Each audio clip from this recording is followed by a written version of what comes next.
Area 4 was a chance for our guys in the Boys to Men program to give back to the community through working with the younger kids also here at Area 4. Throughout the 5 weeks that we worked with them, they helped out through football, track and field, basketball, soccer, handball. And through those times, our guys would really coach the kids, give them encouragement, show them different ways of how to play the sport, give them a couple skills, pointers, everything.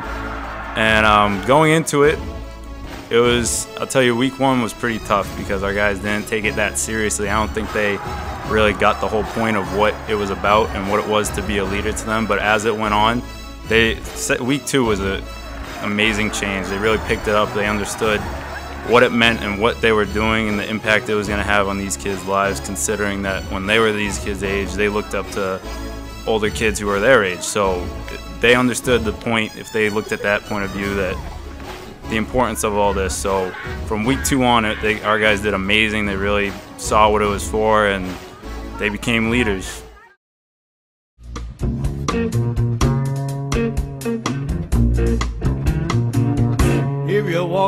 One of the workshops that we had in the Boys to Men program was The Wire. We watched season 4. And The Wire is basically a series based out of Baltimore, which touched upon a whole bunch of different issues, from education to politics to the media. This gave the young men an opportunity to practice their media analysis skills, which is a very important skills because they watch a lot of things on TV, but to be able to analyze it and find a connection between what they're watching and what they're going through in life is very important. They were able, after every episode, what we would do is have them fill out discussion sheets, which had probably 4 or 5 questions on it. And then what we would do as a group, we would sit down and discuss the questions as a whole. And it was kind of cool to see all of them have similar answers to some questions, but some of them have different perspectives. And they were all able to collectively, share each other's views and thoughts on, the episode. But all in all, it was a wonderful workshop. I want to shout out Professor Wilson from Harvard University for providing us with the syllabus, because they teach a class at Harvard. So I want to say that it was a great workshop because I was able to watch a series that I personally love, and to be able to share with them and they be able to find connections with what they're watching on TV was pretty cool.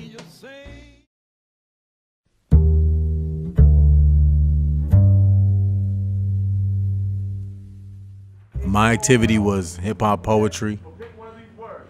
We decided to split them up, that way the young people could see the connection between them. Really what we wanted them to get out of the workshop was understanding the importance of lyrics and also understanding the power of words. Not only did we allow them to read different lyrics from different songs, we also had them listen to the songs after they read the lyrics. Because a lot of times young people hear the music, but they're not really paying attention to the words. Usually they're just excited about the beat or the catchy chorus, and most of the time they miss the lyrics. So I think that this allowed them to not only understand music better, but also understand the power of words, because after they got used to that whole process, we had them start writing themselves and analyzing the words that they chose for their different pieces that they put together.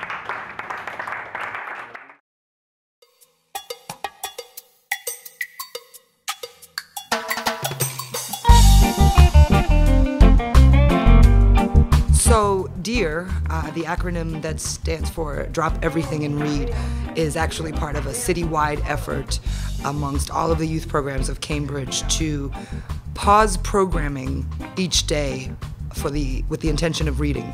And that extended into the Boys to Men program, where we decided that it would actually be in the same vein of the media analysis that was taking place with The Wire.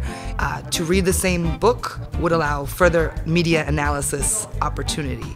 So we selected the book, The Coldest Winter Ever, for a multitude of reasons, one being that it was within the reading level of the bulk of the participants of the program, that it was subject matter that was both relatable and easily analyzed, and that spoke in a language that would be familiar to most of our participants, and spoke of a lifestyle that many of our participants had encountered in some form.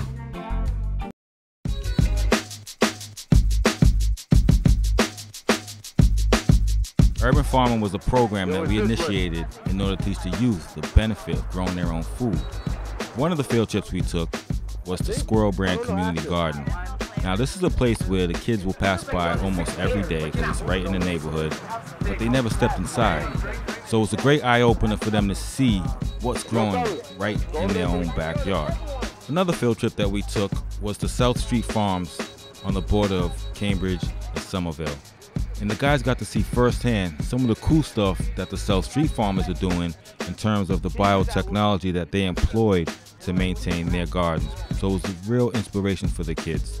Our intentions was to inspire them to think more about self-sustainability and to think green, and to use this experience as a springboard for our big picture vision, which is to convert the unused land around the center into an Area 4 community garden that will be maintained by the youth.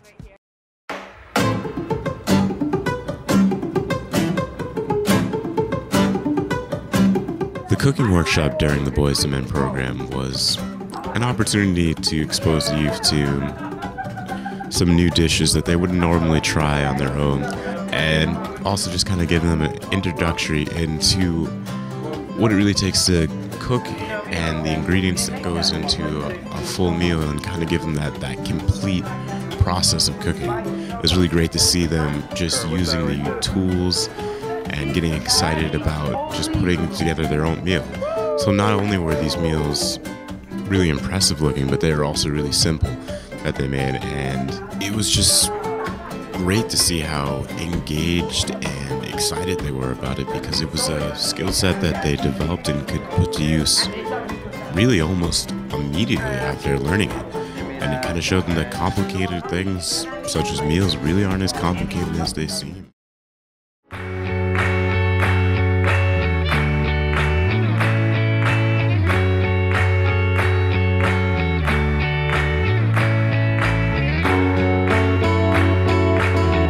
Another program that we had that I felt was, one of the most successful ones was the Life Workshops. What this was it was our time to invite, guest speakers in, and they would talk about, not only what they're doing, but how it related to our weekly themes. We had Dr. Barrett come in the first week, and he, introduced the Fight Navigation program, which basically it's a system that allows young men to think about the consequences of physical actions before reacting. So it tries to stray away from them to handle the situations physically, but instead thinking with their mind and being able to handle it without conflict. And then we also had Mr. Paul Ryder come in, and he talked about just his networking and what he does throughout the city. It's kind of amazing seeing this one guy taking care of all the leagues and all the parks, and they were able to see the guy that puts together a lot of things that they're able to enjoy. And then we had Abigail Forrester come in, and his story was so inspirational. I felt like he connected greatly with the young men, because he had talked about his past and how he came from a troubled past, and he was able to turn it around, and now he's able to go around and be a positive role model to young guys like the Boys to Men. So I think the Life Workshops was an opportunity to them to hear somebody else's story and take what they were saying and figure out how it can kind of relate and help them go forward in life.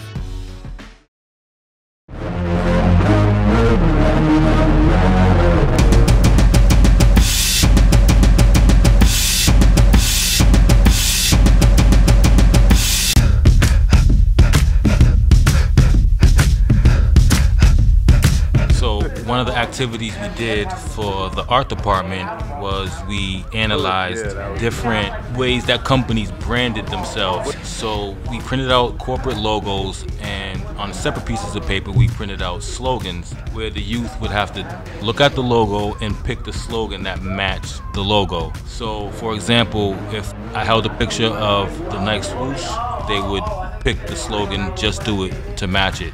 And so in this way, we decided on branding Boys to Men in a similar fashion, which I think was pretty successful. What I did for the marketing part was I brought in different pictures of different companies and showed all the teams how different companies marketed themselves through pictures, through different images, the mixture of the slogans of the company and the images. The young people were able to really grasp onto it because, you know, we live in a visual society, so they know that the image is everything.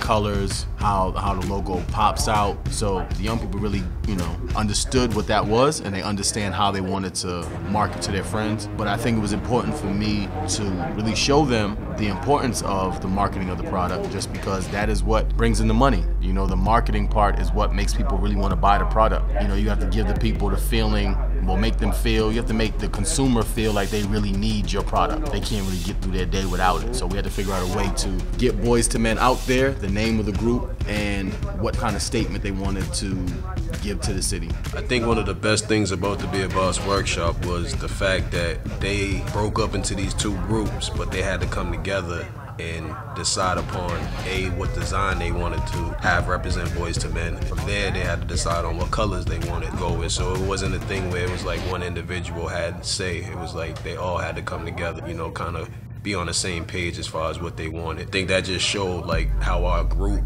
throughout the 6 weeks, how we was all able to kind of adapt to each other, and the finished product was, you know, kind of amazing.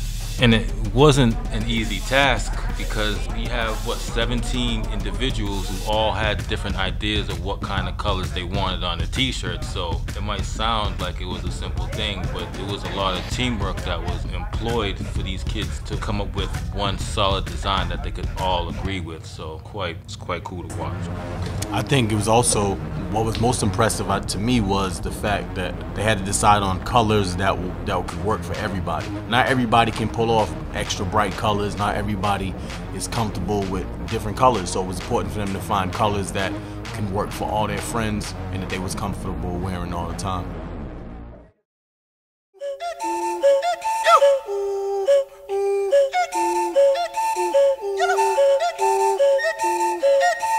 So every Thursday, Mac, who was a heck of a Mayor's program counselor, he would come by every Thursday and he would hold a workshop with the young men from the Boys to Men program. And every week there was a certain theme that they would talk about. The first week was accountability, and so Mac would come in and he would go in depth as far as, you know, what accountability means and how it relates to them right now, and how it will relate to them later on in life. And every week, you know, from networking to job searching to reflection to communication, they were able to literally, for that hour or hour and a half, however long it was, it gave them an opportunity to talk about these themes and really, you know, pinpoint how important they really are for your success going forward. So shout out to Mac, shout out to the Mayor's program for providing us with, you know, those workshops on a weekly basis, because I feel like it definitely helped them not only with, you know, their growth, but also throughout the rest of the program. And I think they were able to go back and think about what they learned from the workshops and related to what else we was doing.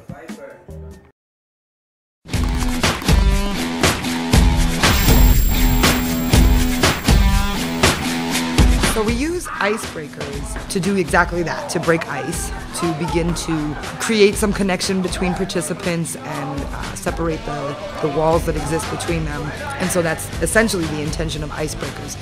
I also use what I refer to as interactive activities that can sometimes be perceived as an icebreaker, but actually push folks a little bit deeper, both in their interactions during the activity and more so in their processing of that activity once it's done. So we used icebreakers and interactive activities as an opportunity to form connections between the young men, both in their relationships and the way that they communicated with each other and the topics that they communicated about.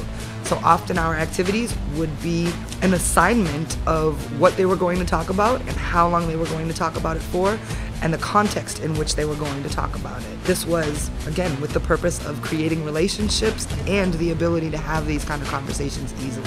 One example of an activity that we did was called Eye to Eye, in which the boys were challenged to sit about 2 feet apart from each other and have conversations in which they were required to be looking into each other's eyes for the conversation.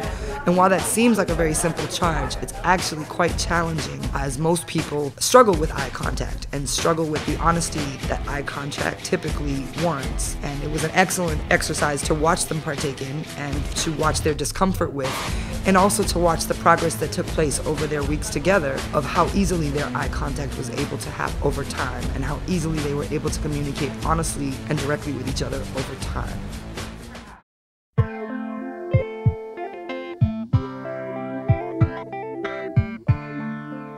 One of the highlights of the summer program was being able to collaborate with City Peace for the Trayvon Martin event. What this basically was this was an opportunity for Boys to Men and City Peace to come together and, talk about a very important issue, which was, the Trayvon Martin verdict was going on at that time. And it allowed them to, discuss any issues that they had concerning the case and, also what they're going through right now. So we tapped into different topics from, stereotypes to injustice to, what are their rights, to racism. And it was a very positive event, even though, it was a negative situation. To be able to come together as a community and have both programs involved was a wonderful day.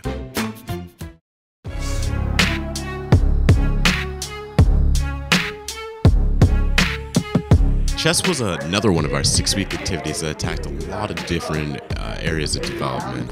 For example, analytical and critical thinking. It really helped to improve their level of concentration and just their ability to think several steps ahead while kind of strategizing against their opponent. Since the end goal was always very clear, it helped to teach a lot of independent thinking and adaptability. When one's route is kind of blocked off to success, it was important for them to kind of exercise their own imagination and resilience to see through another tactic or another way to complete their success. Another important aspect was the fact that you're in a game where you're forced to make important decisions, and just any bit of carelessness or lapse in judgment could really cost you the game. A lot of our youth were able to easily relate that to reality and begin to understand that having foresight and having a cool-headed thinking would play a huge part in the game and in their lives. So it was just really exciting to watch them from week 1 to week 6 and see their major growth. It was just a really great experience, and I hope to see them, continue to play chess and apply these skills and go back and forth, vice versa, of applying it to life.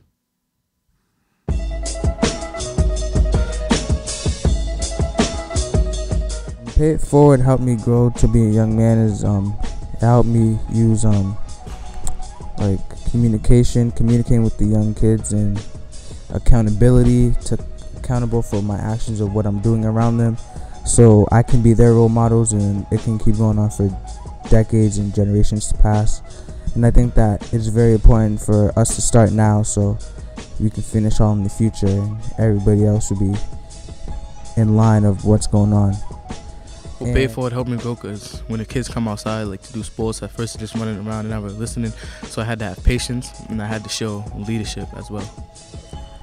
The Wire showed us how police and youth centers and other community outreaches are intact. Everything is together.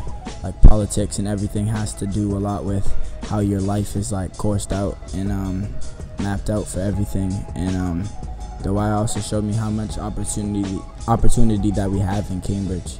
A lot of we learn a lot, and we have a lot of resources to get somewhere in life.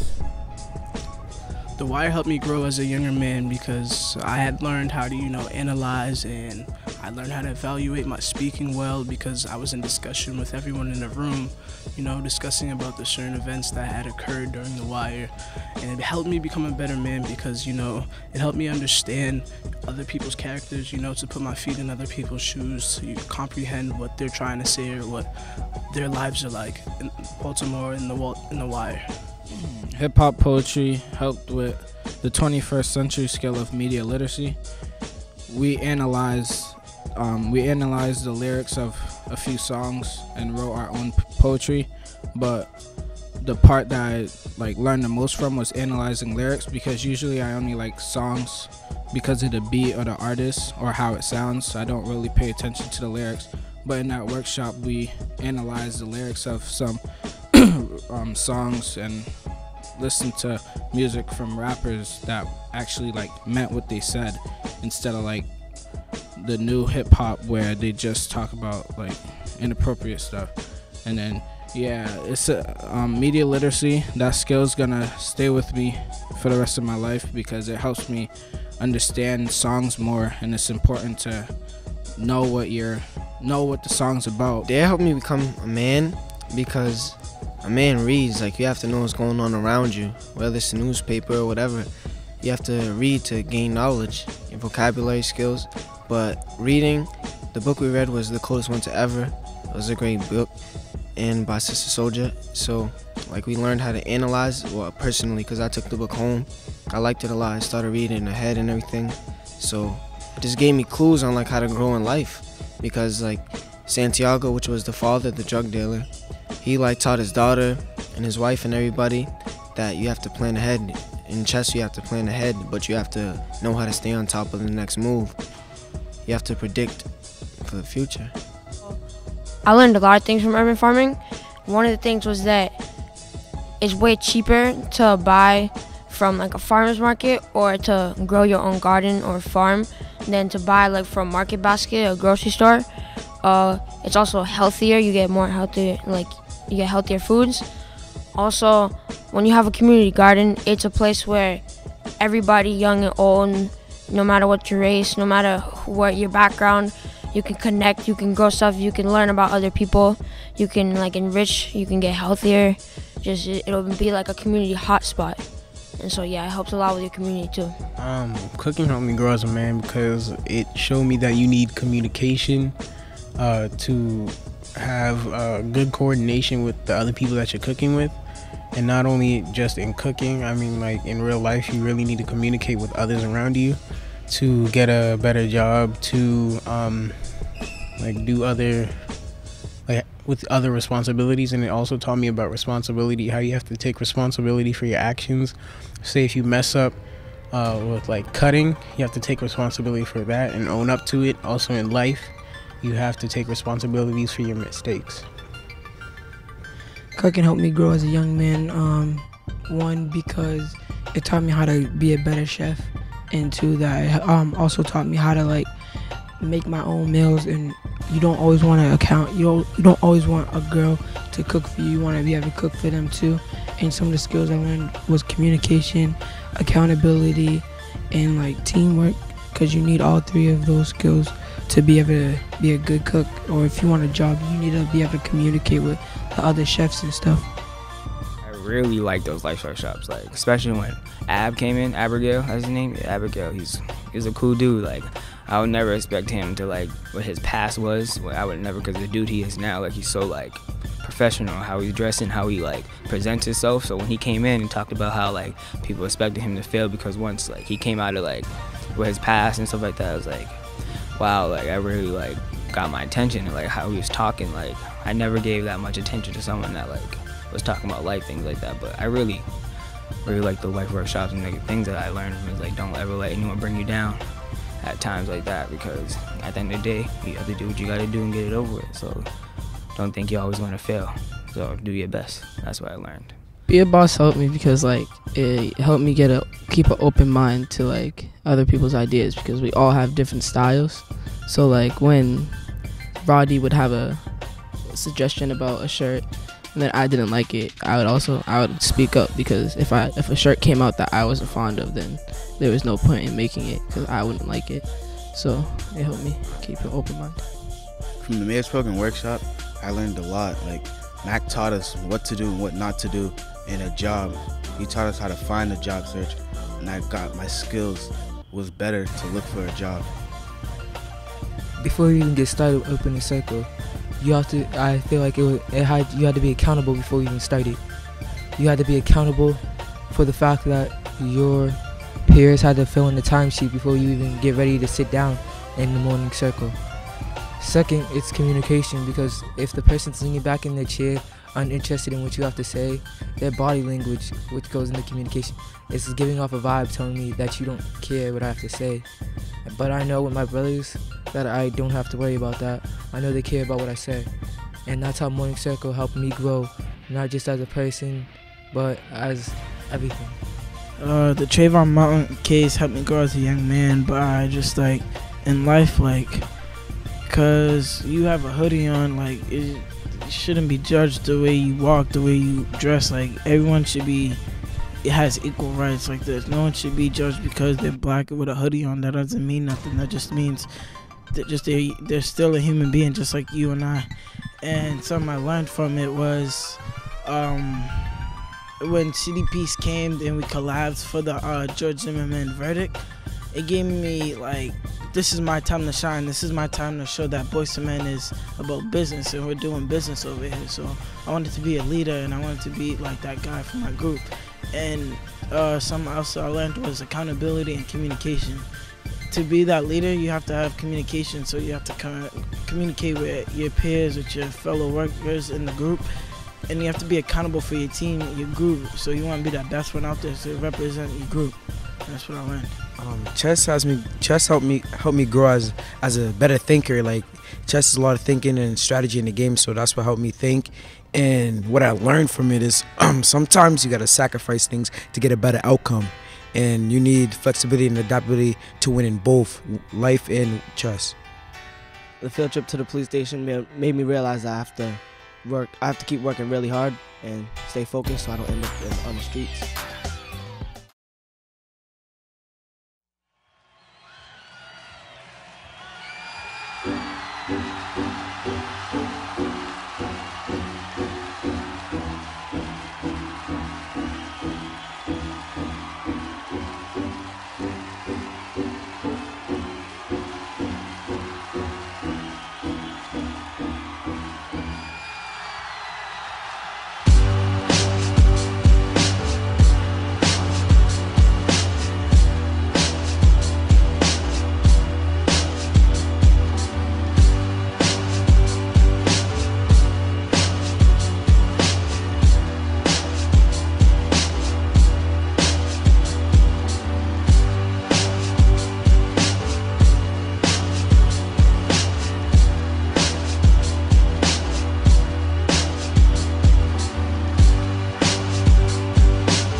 Felt confident that we were gonna do good and everything because everyone was all excited when they were there.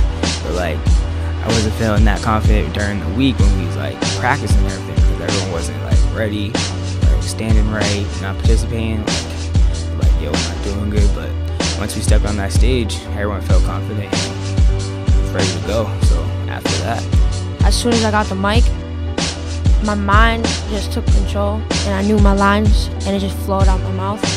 When I got on the stage, I gained confidence that like I could do this. Like we could do this as a group. At Boyz II Men, we could do this.